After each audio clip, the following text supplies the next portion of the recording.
ancha, y la semana pasada estaba hablando de algunas cosas que no es la iglesia gloriosa.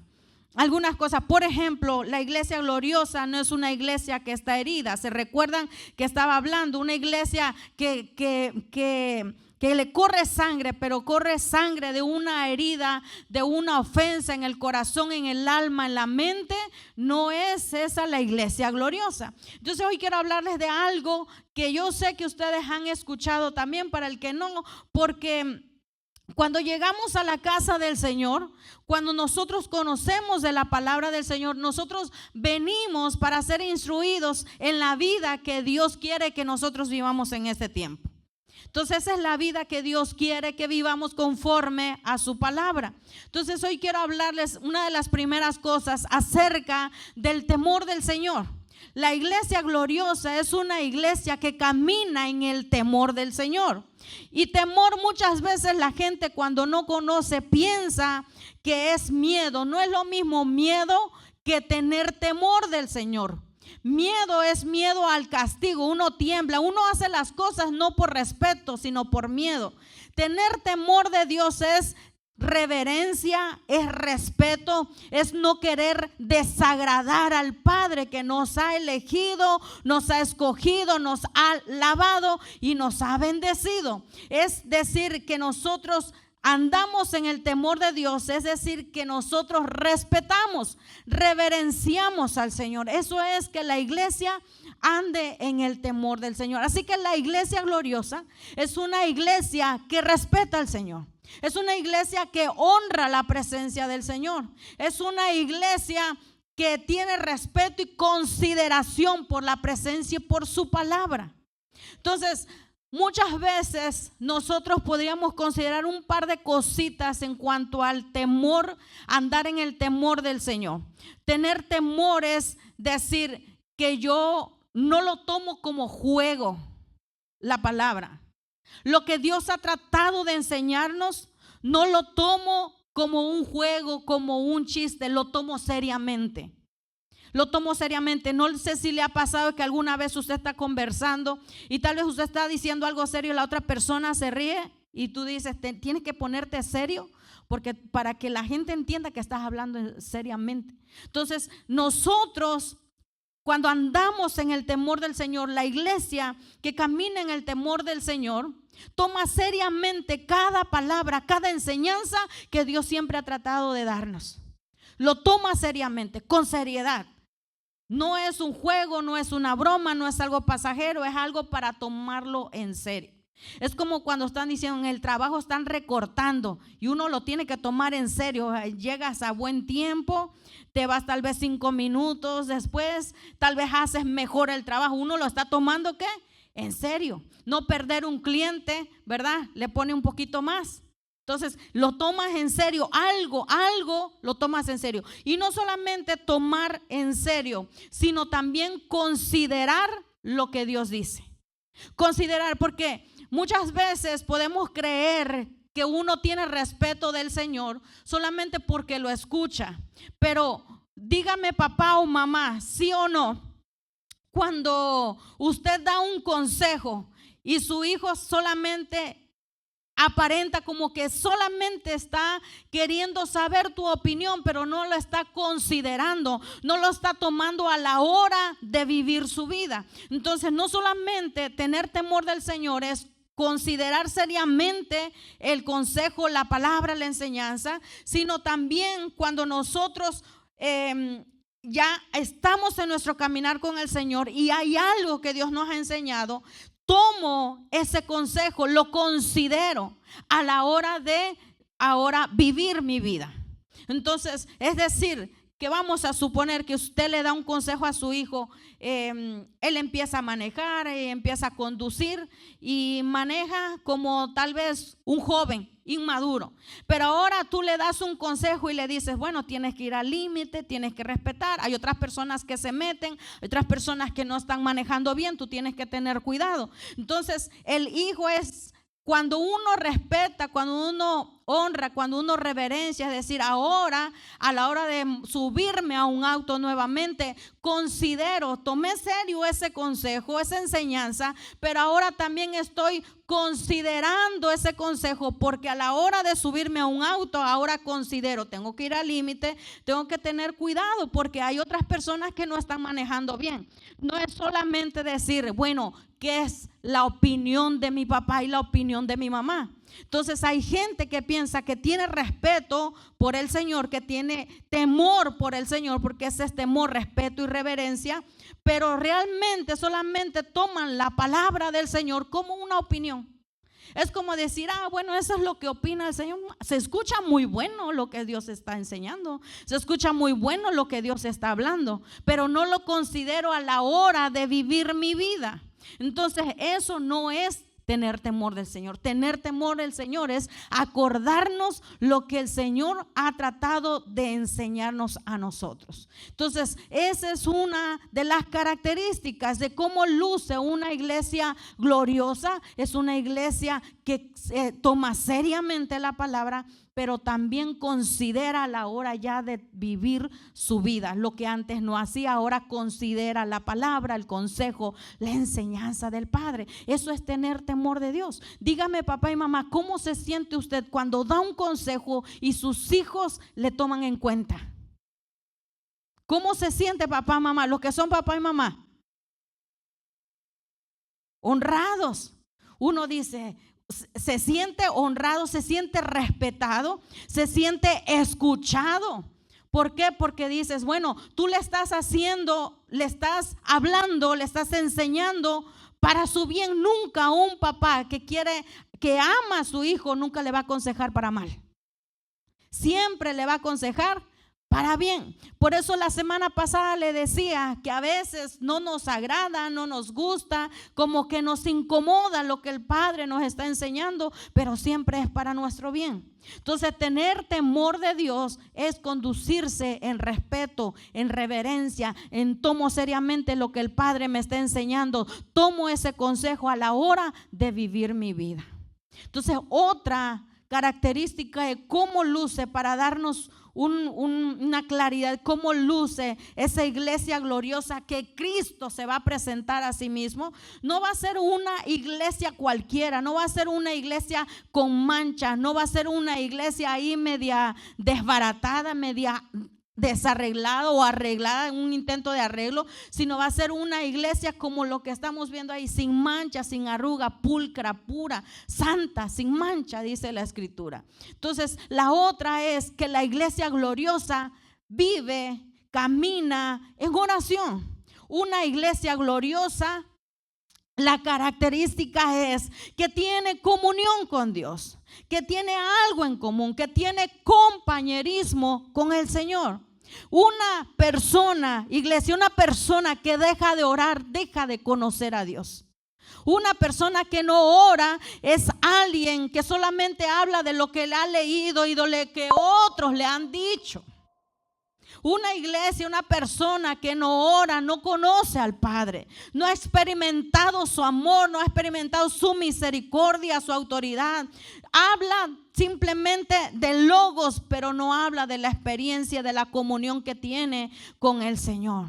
Entonces, la iglesia gloriosa es una iglesia que camina en oración. Cuando vamos al libro de los Hechos, cuando nace la iglesia, dice la palabra que esta gente estaba unido y perseverando, no en peleas, no en chismes, no en maltratos, no en otras cosas. Estaban perseverando unánimes en oración y en ruego. Oración y ruego. Y dice que la iglesia oraba, por todo oraba. Pedro fue encarcelado, la iglesia dice que no paraba, dice que sin cesar, no sin cesar, sin cesar estaban orando. No paraban de orar. ¿Por qué? Hasta que Dios enviara una respuesta, ya sea que lo dejaran ahí o que lo soltaran, porque oración es tener confianza en lo que Dios va a obrar. Oración no es lo que yo quiero. Oración es confiar en la perfecta voluntad de nuestro Padre. Porque a veces las respuestas son incómodas, como que no nos gustan, ¿sí o no? Uno a veces puede pensar, oré y no tuve respuesta. No, sí hubo respuesta. Lo que pasa es que esa respuesta no nos agradó mucho. Pero oración es respuesta de Dios conforme a su perfecta voluntad. Es decir, yo oro, pero confío que en lo que Dios haga, sé que es su perfecta voluntad y que todo obra para bien para aquellos que aman al Señor. Así que podemos soltarnos, confiar en el Señor. Oración es tener una colaboración con el Señor. Oración es encontrarnos con Dios. Jesús dijo: entra en ese lugar secreto, cierra la puerta y ora a tu Padre que está ahí en lo secreto. Oración es encontrarse con el Padre. Oración no es 30 minutos de pedidera.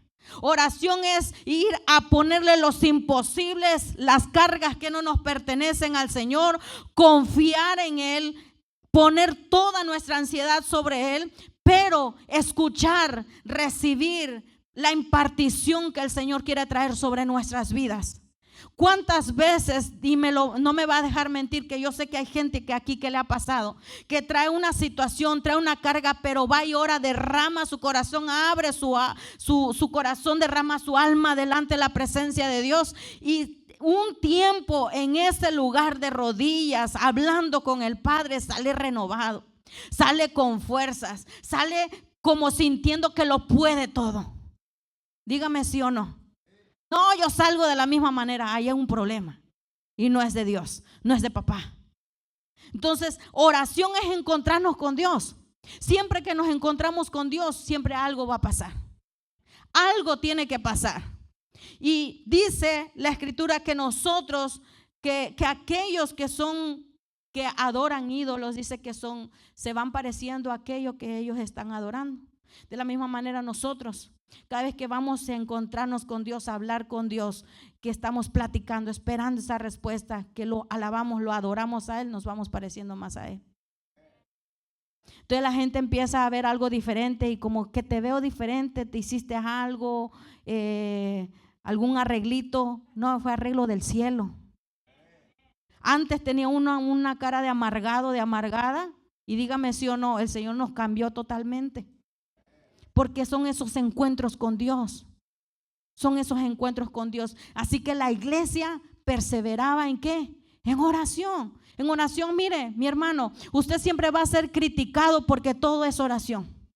No importa cuánto lo critiquen, no importa cuánto lo señalen. Si usted confía en el Señor, usted siga orando. Usted siga orando, siga clamando, siga yendo a poner todas las imposibilidades delante del Señor y siga confiando en Él. No importa cuánto te señalen, porque seguramente Dios siempre va a escuchar tu oración y siempre va a obrar a tu favor, nunca en tu contra. Porque si aun cuando nosotros éramos enemigos de Dios, hizo todo para acercarnos, ¿qué nos quiere decir que ahora que estamos nosotros limpios, lavados por la sangre de Cristo, no va a querer obrar por nuestras vidas? Ese es el Señor. Apláudale si usted le va a aplaudir a Cristo. Así que la iglesia gloriosa es una iglesia que se maneja, que se mueve, que vive en oración, en búsqueda de la presencia del Señor, en búsqueda de la presencia. Posiblemente, le voy a decir una cosa, posiblemente usted no sienta nada en el momento que usted va y habla con el Señor, pero después no necesariamente usted tiene que sentir en ese momento. Hay momentos en el que su misma cuerpo, su carne lo siente, pero también déjeme decirle que hay batallas en medio de la oración. Si hay alguno que ha cerrado los ojos y uno está hablando con el Señor y de repente como que como la araña, ¿no? Se le empiezan a parar así como siento que alguien me anda caminando por la espalda. No abra los ojos. ¿A alguno le ha pasado que está orando, que está clamando y siente una presencia, pero usted sabe, discierne que no es el Señor? Porque el enemigo hace unos días justamente pasaba por eso. Y entonces hacía ya tiempito que no pasaba. Y sentí esa sensación. Y en el momento yo dije, ay, diablo mentiroso. como que dejé de hablar con Dios. Me concentré, dije, Señor, tú eres quien me cuida, quien me guarda. Sé que el enemigo quiere cortar esta relación, este tiempo de comunión, que quiere que me levante y me vaya a dormir. Entonces el enemigo siempre va a estar atacando. Mire, ¿sabe por qué le digo esto? ¿Sabe por qué le digo que hay batallas, que hay situaciones? Porque piense un momento en la vida de Abraham. Abraham, ¿a los cuántos años tuvo un hijo? Casi a los 100 años. Le fue prometido, dije, sal de tu tierra y de tu parentela. Abraham solamente tenía una esposa. Una esposa tenía Abraham. Como por 60, 70 años. Cuando Dios le habla a Abraham que salga de su tierra y su parentela a la tierra que te va a mostrar, el Señor, este hombre, Abraham, empieza a tomar en serio, honrando la enseñanza, la palabra, la dirección de Dios y camina. Cuando Dios le habla, yo voy a hacer de tu descendencia una nación y en ti serán benditas todas las naciones de la tierra, pero no va a ser a través de un siervo, va a ser a través de tu hijo. Entonces, cuando a Abraham se le da esa promesa, es ahí donde empieza todo el asunto. Abraham no empezó su caminata hacia la tierra prometida con 2 y 3 esposas, fue con una sola. Pero cuando se le vino la promesa, ahí es donde se mete la cola el enemigo, el chamuco, el chanclas, como usted le quiera decir. Entonces, dése cuenta que siempre que hay promesas de Dios, siempre va a venir el enemigo a querer interrumpir, intervenir y desviarte del propósito de Dios. Cuando no había Abraham contento con Sarai en ese momento. Cuando viene la promesa, ¿y cuándo va a cumplirse la promesa de Dios? Y tal vez no es a través de mí, como decía Sara, pues entonces tú eres el que vas a tener el hijo, pero va a ser tal vez con alguien más. Entonces se da cuenta cómo es que nosotros, queriendo ayudar a Dios a cumplirse cada promesa de Dios en nuestra vida, nosotros echamos a perder todo el plan de Dios. Porque el enemigo viene con pensamientos. Así que siempre que nosotros estemos en ese tiempo de oración, no importa que usted sienta, no importa que usted perciba, usted permanezca ahí en lo que usted está haciendo, hablando, declarando. Si se le viene un nombre, alguna familia, algún familiar, algún amigo, usted declare, porque hay una batalla. Y ¿sabe qué? Es usted el instrumento que Dios quiere usar para traer libertad y bendición sobre esas vidas. Así que la iglesia permanecía ¿qué? En oración, porque le vuelvo a repetir, oración es tener confianza plena con el Señor. Es decir, como no sé si alguna vez fue a un circo, vio a un trapecista. Yo de verdad digo, esa gente que hace ese tipo de malabares realmente confían en la otra persona.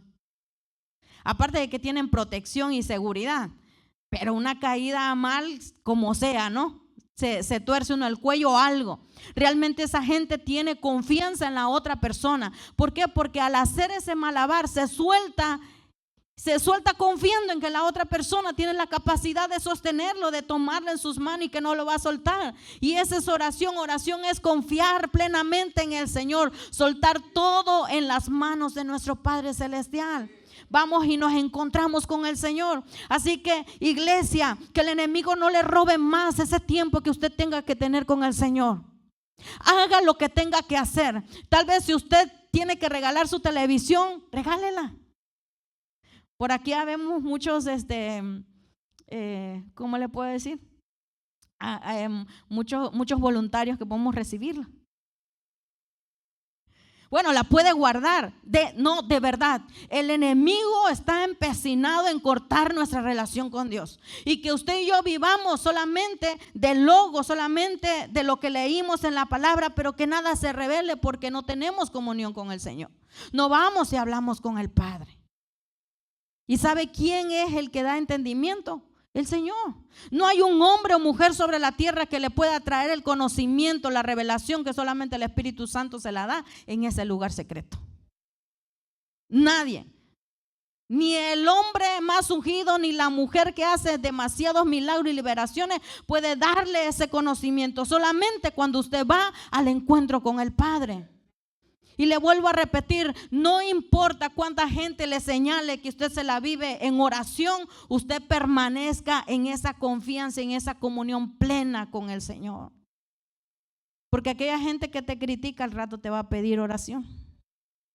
Aquellas personas que a veces te están diciendo, bueno, todo es oración, no puedes resolverla de otra manera. Sí, también hay cosas, maneras, pero ¿sabe qué? Mi plena confianza está en el Señor, así que yo voy y hablo con el mero jefe.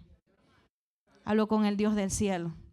Así que otra de las características que distinguen a la iglesia gloriosa que Cristo se va a presentar es que se aparta para Dios.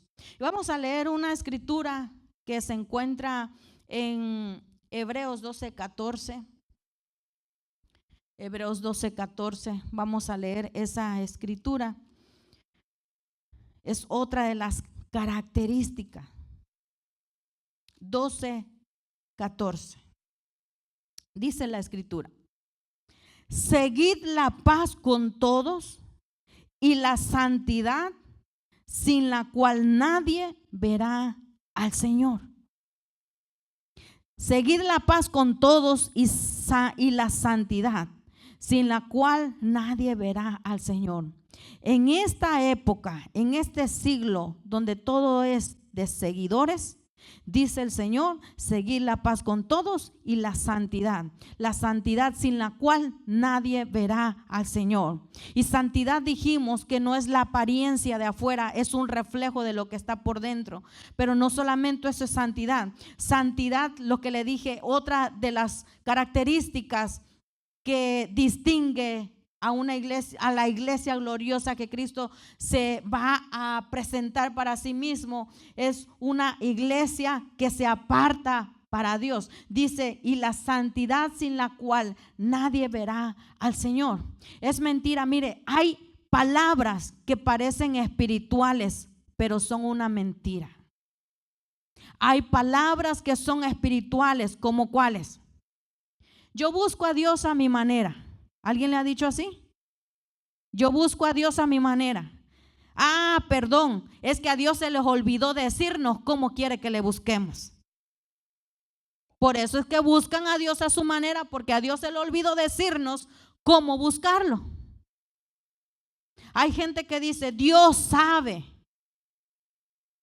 Esa es otra palabra que parece espiritual, otro término, una oración que uno puede decir que parece espiritual, pero no es nada espiritual. Otras personas, cuando tú intentas hablarle del Señor, dicen, no, si Dios camina conmigo, Dios anda conmigo. Mire, dice la escritura, y la santidad, sigan la santidad, sin la cual nadie verá al Señor. No hay alguien que de verdad viva como quiere y camine con Dios. No hay alguien que diga, Dios camina conmigo, como Enoc. Enoc sí dice que Enoc se lo llevó Dios porque Enoc caminó con Dios. Entonces, no hay alguien que diga, Dios camina conmigo, yo camino con Dios. Y vivir como se nos pega la gana, vivir como queremos, vivir como podemos y no como el Señor nos está enseñando e instruyendo a sus hijos. Entonces no hay nadie, cuando alguien, porque esas son las palabras espirituales que la gente dice, no, si Dios está conmigo. No sé si hay alguien que le hayan dicho también eso, no, si Dios está conmigo, pero viven como quieren.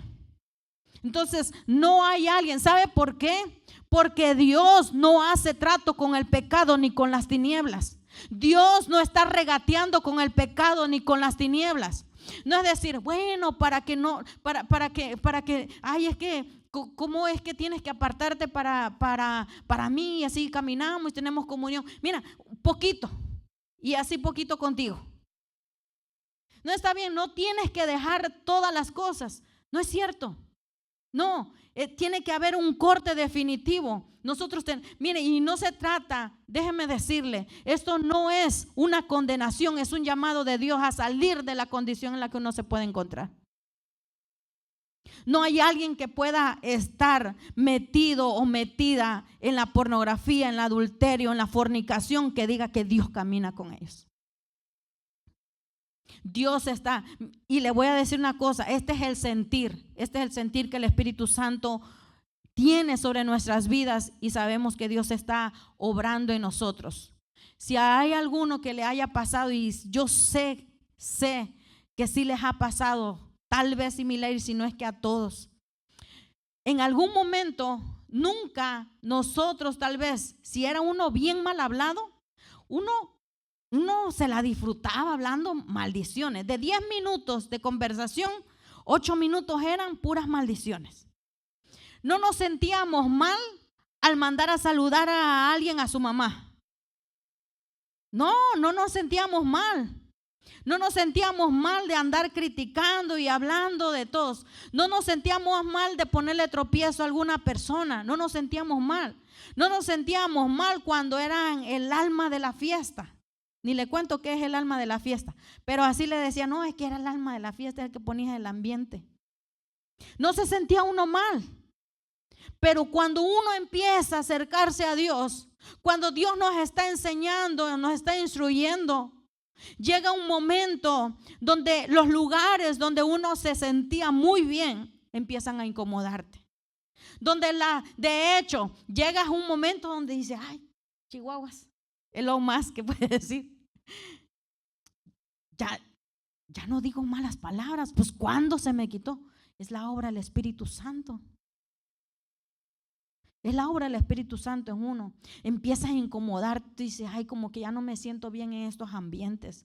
Como que ya no me siento bien escuchando lo mismo. Porque es de lo que te estás alimentando. Si recuerdas hace un tiempo, la fe viene por el oír y el oír de la palabra de Dios. Entonces lo que te estás alimentando. ¿Sabe que la gente que usa esas palabras espirituales es porque come de sus propios sentidos? Es decir, se consuelan con lo mismo que ellos piensan y por eso lo dicen. Yo busco a mi manera, eso es lo que su sentido le está diciendo, pero el Señor no dice eso. El Señor dice, y sigan la santidad sin la cual nadie me va a ver. Sigan la pureza, sigan la purificación, sigan la limpieza. Y dice la Escritura que nosotros ni con el jabón más potente podíamos nosotros limpiarnos, pero sí hubo alguien que nos limpió. Fue la sangre de Cristo, la sangre del Cordero. Pero ahora la iglesia, ¿qué hace? Apartarse. Ahora se aparta. Ahora se aparta. Entonces, no sé si a usted le ha pasado, si no le ha pasado, pero siempre que el Espíritu Santo de Dios está obrando, empieza uno a sentir eso. Ya no te sientes cómodo, como dicen por ahí, queriendo pecar. Ya te sientes incómodo en conversaciones y ahí es donde empieza la burla y tú tienes que definirte completamente. No quiero decir que te apartes, que rechaces a esas personas que se burlan de ti, que te critican. Es que eras un maldiciente. Porque el diablo siempre va a venir a recordarte lo que eras. Pero si eras, pero uno que le ponía hasta atrás. Eso es lo que el diablo usa la boca de la gente para criticarte, para burlarse de ti, para hacerte sentir mal. Pero ¿sabe qué? Uno tiene que reconocer la santidad del Señor. El Señor nos ha llamado. ¿Sabe qué? A veces la gente, tus propios familiares, tus amigos más cercanos dicen, ya te crees un santo, ya te crees una santa. Pues yo estoy respondiendo al llamado de Dios de salir de ese lugar, de esa condición, a la santidad, a la pureza. ¿Por qué? Porque queremos ver a Dios, verle cara a cara, presentarnos delante de Él. Yo no sé si en algún momento a usted, si ha caminado más tiempo con el Señor, en algún momento cometió un error, pero usted le da vergüenza hablar con Dios. No es que de una ustedes lo dejaron, ¿verdad? Cuando uno comete error, estoy diciendo no pecados. Cuando uno comete error, dígame si usted se siente mal y uno va así como muy cohibido, así.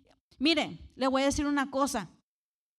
Cuando nosotros estamos solos, que nadie nos ve, cuando nadie nos ve, es ahí donde uno se siente mal y tú no estás tan preocupada porque alguien te está viendo.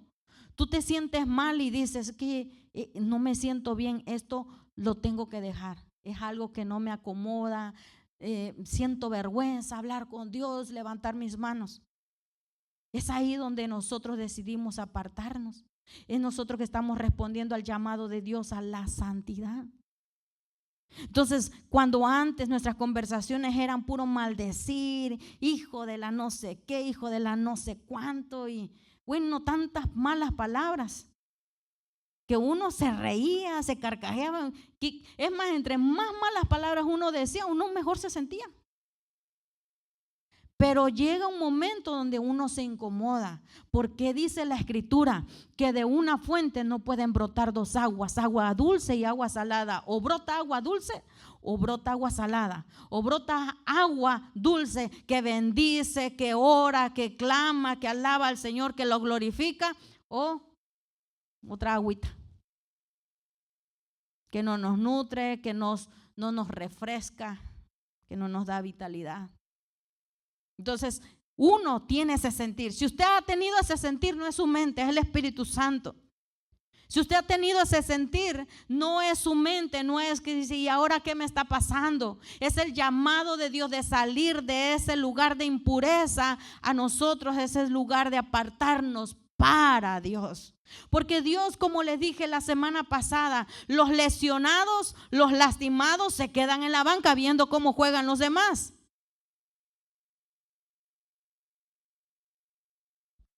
Pero ahora le quiero decir que Dios también, los vasos que usa son vasos limpios.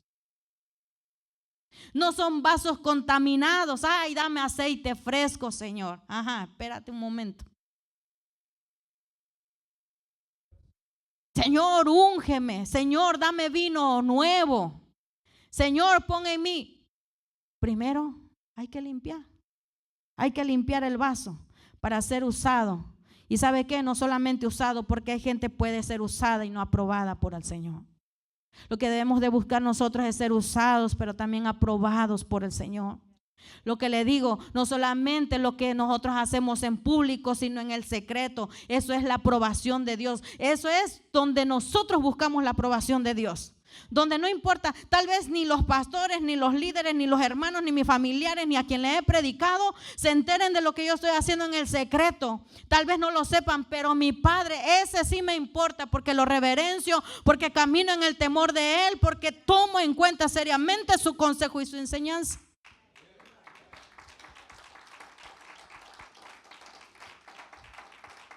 Entonces, vasos.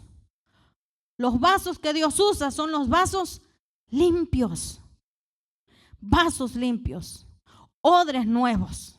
Porque Dios no va a desperdiciar un vino nuevo. El vaso tiene que ser limpio, no nos confundamos. Hoy en día la gente se confunde y cree, no, pues que Dios me use. Pero no quieren rendirse. Quieren seguir viviendo la misma vida, pero quieren todas las cosas que Dios tiene para ellos. ¿Hablo verdad o no? La siguiente escritura que vamos a leer nosotros, Segunda de Corintios capítulo 7, Segunda de Corintios capítulo 7, verso 1. Segunda de Corintios 7, 1.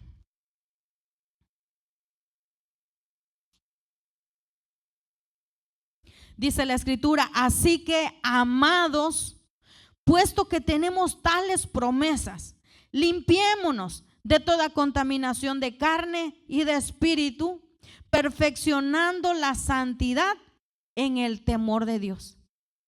Nosotros vamos limpiándonos, apartándonos para Dios, y dice la escritura, a veces el pensamiento del enemigo, pero si yo estoy limpio, pero dice que el limpio siga limpiándose más.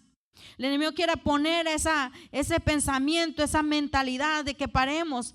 Dice la escritura, así que amados, puesto que tenemos tales promesas, limpiémonos de toda contaminación de carne y de espíritu, perfeccionando la santidad en el temor del Señor, en el temor de Dios. Así que cuando leemos perfeccionando la santidad, es decir, nuestro caminar de pureza, de apartarnos para Dios, dice perfeccionando la santidad en el temor de Dios, porque considero, porque lo respeto, porque tomo en cuenta su enseñanza, porque tomo en cuenta su consejo, lo que Él me ha hablado. Hay gente que quiere saber su futuro, pero no escucha lo que Dios, ni obedece lo que Dios ya le ha hablado.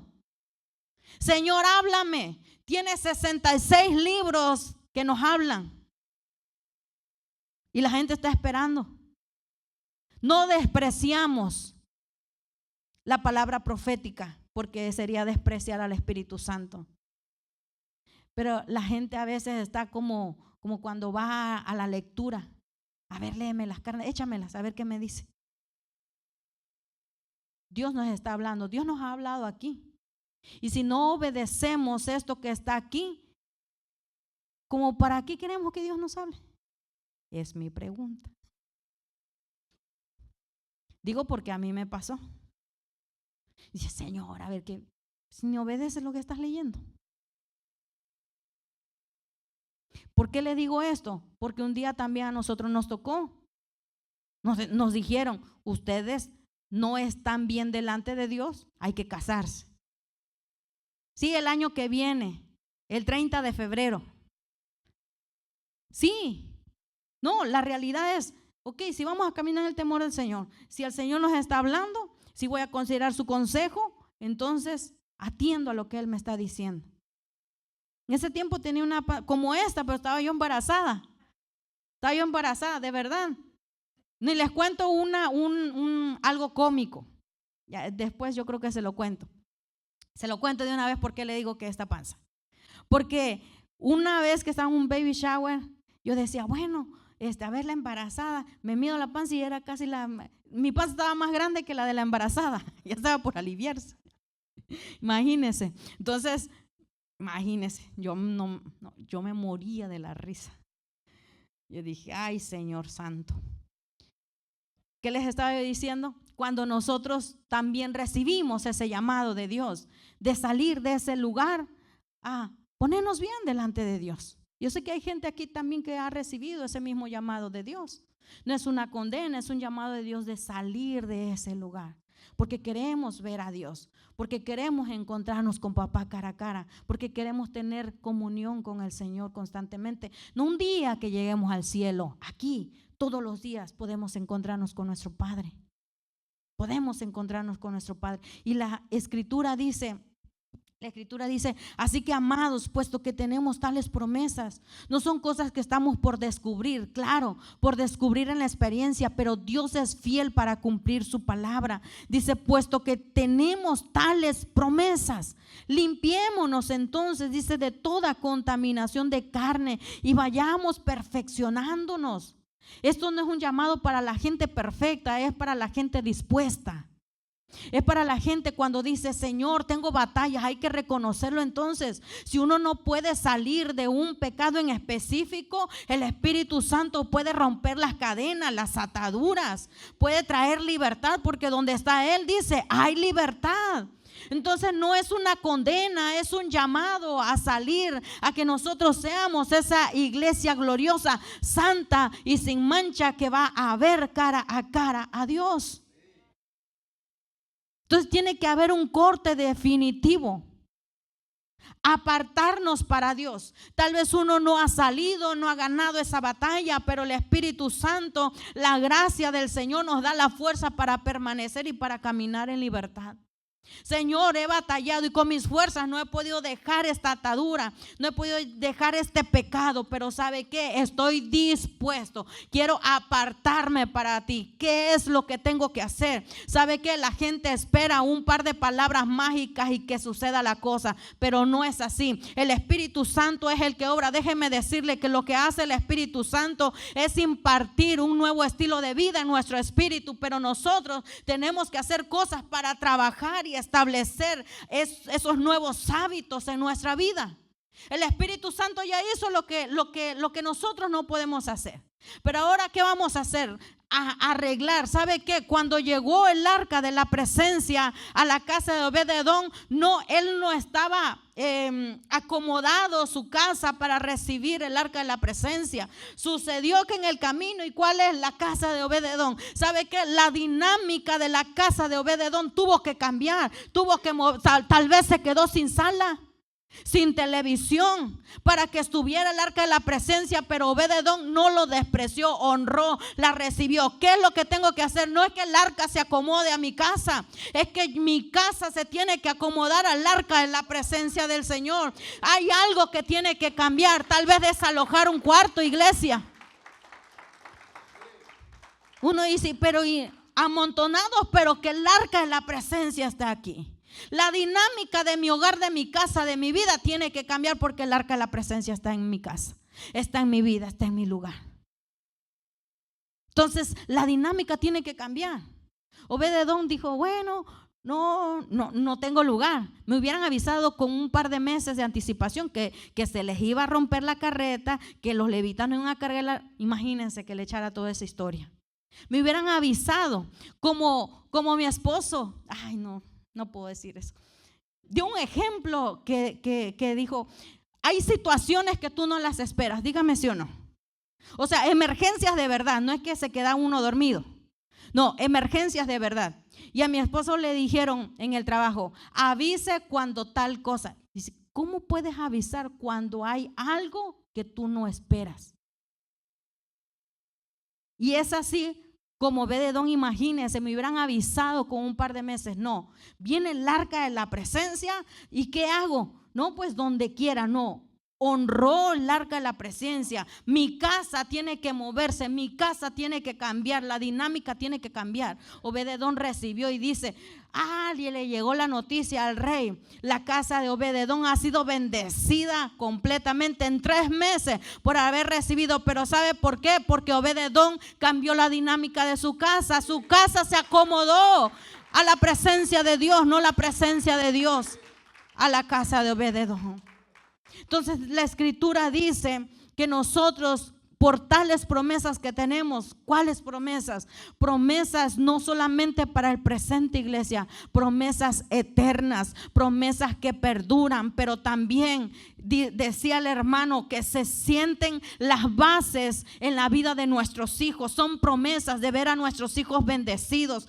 Ellos van a lograr ciertas cosas y no estamos orando solamente para que se cumplan los sueños de Él. No, para que sean gente temerosa de Dios, porque gente temerosa va a ser gente profesional. Gente temerosa del Señor va a ser gente que va a ser de bendición en muchos lugares. Así que no oramos para que ellos solamente sean profesionales, logren lo que nosotros no logramos. No, oramos por gente temerosa del Señor. Oramos por siervos y siervas del Señor, sean o no sean profetas, sean o no sean pastores, evangelistas, lo que Dios tenga para ellos, pero que sean siervos temerosos. Porque aún si son doctores temerosos, si son psicólogos, si son maestros, van a ser bendición, van a marcar la diferencia, van a ser de bendición donde quiera que se mueven ellos. Entonces, esas son promesas que tenemos para el presente, para nosotros. Pero las grandes promesas de permanecer siempre delante de la presencia del Señor. Así que dice la escritura que teniendo tales promesas, limpiémonos nosotros. Ya aquella mancha que nosotros no podíamos remover fue removida. Ahora nos toca a nosotros acomodarnos, cambiar nuestra dinámica. ¿Qué es lo que tengo que cambiar? Cambia tu rutina. ¿Qué es lo que haces continuamente? No, pues llego del trabajo, me estiro mis piecitos y ahí prendo la tele. No prendas la tele. ¿De verdad quieres una relación con el Señor? ¿De verdad quieres conocerlo? Cambia tu rutina.